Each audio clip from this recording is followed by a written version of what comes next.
नमस्कार, वेलकम। आप सभी का स्वागत है आपके अपने यूट्यूब चैनल माई तिरंगा क्लासेस पे। तो डियर स्टूडेंट, जैसा कि आज के सेशन में हम लोग ओगैप का एक पार्ट डिस्कस करने वाले हैं जिसे हम इडियम एंड फ्रेजेस के नाम से जानते हैं। पहले बच्चों, idiom and phrases, idiom and phrases. Dear student, सबसे पहले हम लोग ये जान लेते हैं कि ये जो इडियम और फ्रेजेज होते हैं, क्या होते हैं इडियम एंड फ्रेजेज होते हैं, ये होते क्या हैं डियर स्टूडेंट। जैसा कि ऑलरेडी आपको हमने क्लास में पढ़ा दिया है, फ्रेज क्या होता है डियर स्टूडेंट। फ्रेज का हिंदी होता है वाक्यांश। Phrase is a part of sentence which have a sense but not a complete sense. Phrase का अर्थ होता है लेकिन पूरा का पूरा अर्थ नहीं होता डियर स्टूडेंट। और आप ये समझिए कि इंग्लिश वोकैब में डियर स्टूडेंट केवल वर्ड ही नहीं होता बल्कि फ्रेज भी होता है। इंग्लिश वोकैब में फ्रेज भी होता है। तो आज हम बात करेंगे ये जो फ्रेज होते हैं डियर स्टूडेंट, कुछ फ्रेज ऐसे होते हैं जिनका लिटरल मीनिंग निकलता है। क्या निकलता है? लिटरल मीनिंग निकलता है डियर स्टूडेंट, और उसका अर्थ सेम टू सेम उसी प्रकार से निकलता है। लेकिन कुछ ऐसे फ्रेजेज होते हैं जिनका अर्थ दिखने में तो कुछ और होता है लेकिन रियल में कुछ और होता है डियर स्टूडेंट। तो उसे हम क्या कहते हैं? That is called idioms. क्या कहे जाते हैं? इडियम्स कहे जाते हैं डियर स्टूडेंट। इसे हिंदी में क्या बोलते हैं? मुहावरे। क्या बोलते हैं डियर स्टूडेंट? मुहावरे बोलते हैं। क्या बोलते हैं? मुहावरे। तो आज हम ऐसे कुछ बहुत ही इंपॉर्टेंट इडियम्स को डिस्कस करने वाले हैं इस सेशन में, जो आपके एग्ज़ाम में पूछे जाएंगे। तो बिना देरी किए डियर स्टूडेंट हम लोग शुरू कर रहे हैं इस सेशन को। हम देख पा रहे हैं कि आपका पहला क्वेश्चन है आपके सामने है डियर स्टूडेंट। पहले क्वेश्चन है कि ऑल इन ऑल का हिंदी क्या होता है dear student? All in all मतलब सर्वे सर्वा, सब में सब मतलब सर्वे सर्वा। क्या होता है? सर्वे सर्वा। हुल एंड सूल, पूरा का पूरा, दैट मीन्स पूर्ण स्वामित्व। कोई ऐसा व्यक्ति जिसका क्या हो? सर्वे सर्वा हो, जो वहाँ का मुखिया हो। आपका एक्सप्लेन दिया डियर स्टूडेंट कि the prime minister is all in our country. जो प्रधानमंत्री होते हैं वो हमारे देश के क्या होते हैं dear student? All in all होते हैं। प्रिय बच्चों, सर्वे सर्वा होते हैं। तो जहाँ कहीं भी आपको ये सेंटेंस में ये पार्ट देखने को मिले ऑल इन ऑल, तो इसका जो अर्थ होता है प्यारे बच्चों वो होता है सर्वे सर्वा से। क्या होता है? सर्वे सर्वा से। अगले सेंटेंस की ओर चल रहे हैं डियर स्टूडेंट। अगला जो हमारा इडियम्स है वो क्या है? A bed of roses. A bed of roses, एक बेड माने बिस्तर, ऑफ रोजेज माने गुलाबों का बिस्तर।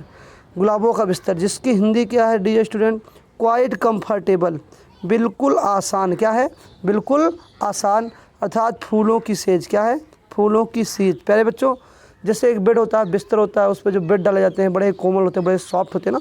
तो कह रहा है क्वाइट कंफर्टेबल। यहाँ जो ए बेड ऑफ रोजेस का अर्थ लिया गया है वो बिल्कुल आसान से और आराम से लिया गया है प्यारे बच्चों। कह रहा है कि the post of district magistrate, जो डिस्ट्रिक्ट मजिस्ट्रेट की पोस्ट होती है dear student, is not a bed of roses. वो एक बेड ऑफ रोजेस नहीं है, फूलों की सेज नहीं है। दैट मीन्स जो डिस्ट्रिक्ट मजिस्ट्रेट होता है प्यारे बच्चों, उसके बाद बहुत सारी रिस्पॉन्सिबिलिटी होती है, बहुत सारे फील्ड्स को उससे देखना होता है। तो उसकी पोस्ट क्या है? आसान नहीं है। यहाँ दिया गया नेगेटिव में अर्थ दिया है, तो ए बेड ऑफ रोजेस मतलब फूलों की सेज नहीं है। तो आपको याद रखना है, जब कभी आपके सेंटेंस में इडियम दिख जाए ए बेड ऑफ रोजेस, तो उसका अर्थ क्या होगा डियर स्टूडेंट? क्वाइट कंफर्टेबल मतलब बिल्कुल आरामदायक। इसी के साथ अगले सेंटेंस की ओर चलते हैं प्यारे बच्चों। अगला सेंटेंस आपका दिया हुआ है all and sundry. All and sundry, अगर इसका लिटरल माइनिंग देखें प्यारे बच्चों, तो सन्ड्री मतलब होता है विभिन्नताएं, अनेकताएं। ऑल माने सब, अर्थात तमाम भिन्नताओं की एकता जिसे हम बोल सकते हैं। तो कह रहा है इसका अर्थ जो होता है प्यारे बच्चों, एवरीवन विदाउट डिस्टिंक्शन, हर कोई बिना किसी डिस्टिंक्शन के, बिना किसी भेदभाव के। जब कोई ऐसी जगह हो जहाँ हर किसी को इक्वलिटी का लेवल दिया जाए, बिना किसी भेदभाव के दिया जाए। Like example of your classroom, जैसे आप अपने क्लासरूम को उदाहरण के तौर पे ले सकते हैं। आपके क्लासरूम में जितने बच्चे बैठे होते हैं प्यारे बच्चों, वो सब क्या होते हैं? बिल्कुल एक आपका ऑल एंड सन्ड्री रूप में बैठे होते हैं। इसका एक्सप्लेन देख लेते हैं डियर स्टूडेंट। कह रहा he invited all and sundry to the marriage party. उसने मैरिज पार्टी में सबको ऑल एंड सन्ड्री के रूप में इन्वाइटेड किया, मतलब बिना किसी भेदभाव के इन्वाइट किया प्यारे बच्चों।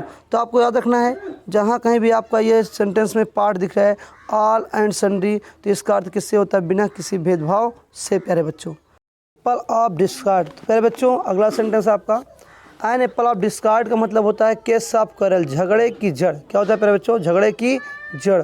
होता ना, कोई ऐसा व्यक्ति होता है जो क्या करता है, झगड़े करवाता है। क्या करता है प्यारे बच्चों, झगड़े करवाता है, तो उसे हम क्या बोलते हैं, एन एप्पल ऑफ डिस्कार्ड, मतलब झगड़े की जड़। तो आपको केयर करना प्यारे बच्चों, जहाँ कहीं भी ऐसा सेंटेंस आए एन एप्पल ऑफ डिस्कार्ड, तो उसका अर्थ क्या होता है प्यारे बच्चों, झगड़े की जड़, झगड़े की जड़। अगले सेंटेंस की ओर चलते हैं प्यारे बच्चों। लिखा है एबव बोर्ड, क्या लिखा है, एबव बोर्ड। एबव बोर्ड का मतलब होता है above board, honest and Frank, मतलब बड़ा ईमानदार और अच्छे स्वभाव का व्यक्ति। फ्रैंक व्यक्ति, फ्रैंक माने क्या होता है, स्पष्ट। ऑनेस्ट माने ईमानदार, जो व्यक्ति बिल्कुल ईमानदार हो, फ्रैंक हो, एकदम ईमानदारी से रहता हो, बिल्कुल ट्रू बोलता हो प्यारे बच्चों, उसे बोलते हैं एबव बोर्ड। क्या बोलते हैं, एबव बोर्ड। कह रहा है कि he is always above board in his dealing with his customer, वह हमेशा अपने कस्टमर से डीलिंग करते समय, बातचीत करते समय कैसा रहता है, एबव बोर्ड करता है प्यारे बच्चों, मतलब ईमानदार और बिल्कुल स्पष्ट बातें करता है अपने कस्टमर से प्यारे बच्चों। तो ये आपका जो सेंस होगा एबव बोर्ड का, इसका मतलब होगा ऑनेस्ट एंड फ्रैंक। ये कई बार पूछा गया है प्यारे बच्चों। अगले सेंटेंस की ओर चल रहे हैं। अगला सेंटेंस आपका दिया है an axe to grind, an axe to grind. An axe to grind का मतलब होता है प्यारे बच्चों, ग्रिंड, ग्रिंड का मतलब हत्था होता है प्यारे बच्चों, अर्थात कह रहा है कि स्वार्थपूर्ण। क्या होता है, स्वार्थपूर्ण। An axe to grind, an axe to grind का मतलब होता है पर्सनल इंड टू सर्व, जो व्यक्ति क्या करे प्यारे बच्चों, खुद के लिए सारी सेवा को लाए। क्या करे, खुद के लिए सारी सेवा को लाए, उसे बोलते हैं स्वार्थ पूर्ति।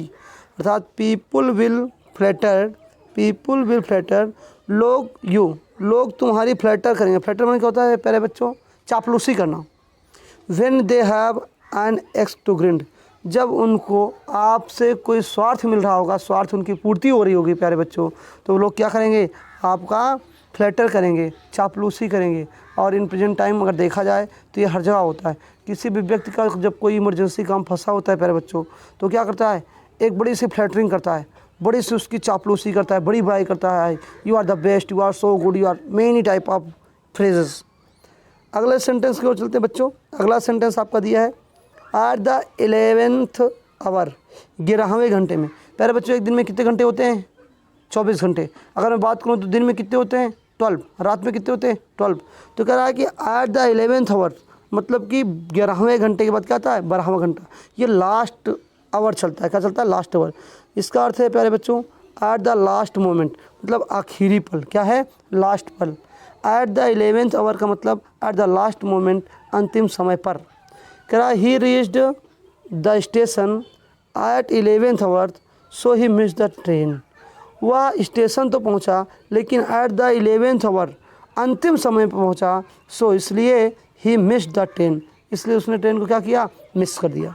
तो प्यारे बच्चों आपको ध्यान रखना है, एट द 11th आवर का मतलब क्या होता है, अंतिम समय पर। अगला सेंटेंस है, बहुत ही इंपॉर्टेंट है, वेरी वेरी इंपॉर्टेंट प्यारे बच्चों। कह रहा an apple of one size, है ना, अर्थात वेरी डियर, बहुत प्यारा होना। An apple of one size, आँखों के सामने का सेफ होना, जिसे आप बहुत ध्यान से देखते हैं। दैट मीन्स वेरी डियर, जो बहुत प्रिय होगा उसे आप बहुत ध्यान से देखेंगे प्यारे बच्चों। तो कह रहा है कि an apple of one size का मतलब होता है वेरी डियर, मतलब बहुत प्यारा। आपको ये ध्यान रखना है, ये वेरी डियर, इसका ये सेंस निकल रहा है प्यारे बच्चों। कह रहा है कि माई फ्रेंड, जो मेरे मित्र हैं, इज़ वेरी पॉपुलर, वो बहुत पॉपुलर हैं इन द कॉलेज में, एमॉन्ग स्टूडेंट, विद्यार्थियों के बीच में। सो इसलिए कह रहा है कि मेरा जो दोस्त है वो विद्यार्थियों के बीच में बहुत पॉपुलर है, इसलिए he is an apple of their eyes, इसलिए वह उनकी आँखों के लिए क्या है, an apple of their eyes, उनकी आँखों के लिए बड़ा प्रिय। दैट मीन्स उनके लिए क्या, बहुत प्यारा है। इसी के साथ अगले सेंटेंस को प्यारे बच्चों तो आपको ध्यान रखना है, an apple of one size का मतलब होता है वेरी डियर, बहुत प्यारा होना। अगला सेंटेंस है प्यारे बच्चों, सेंटेंस नंबर 9 दिया है, 9th में देख पा रहे हैं हम लोग, लिखा है एट 6 एंड 7, 6-7 कर देना। क्या करना प्यारे बच्चों, 6-7 कर देना। जब कोई चीज़ें हम इधर उधर कर देते हैं ना, दैट इज स्कैटर्ड, बिखेर देते हैं। क्या करते हैं प्यारे बच्चों, बिखेर देते हैं, तितर बितर करते हैं। क्या करते हैं, तितर बितर करते हैं। इसका मतलब इन डिसऑर्डर, अर्थात ऑर्डर मतलब क्या, आदेशानुसार, डिसऑर्डर मतलब इधर उधर पड़ा होना, है ना, तितर बितर होना, ऑर्डर में ना होना प्यारे बच्चों। इसका अर्थ निकलता है स्कैटर्ड से। तो इसका एक्सप्लेन देख लेते हैं। कह रहा है कि he is very lazy boy, he is a very lazy boy, वह बहुत लेजी बॉय है, आलसी लड़का है।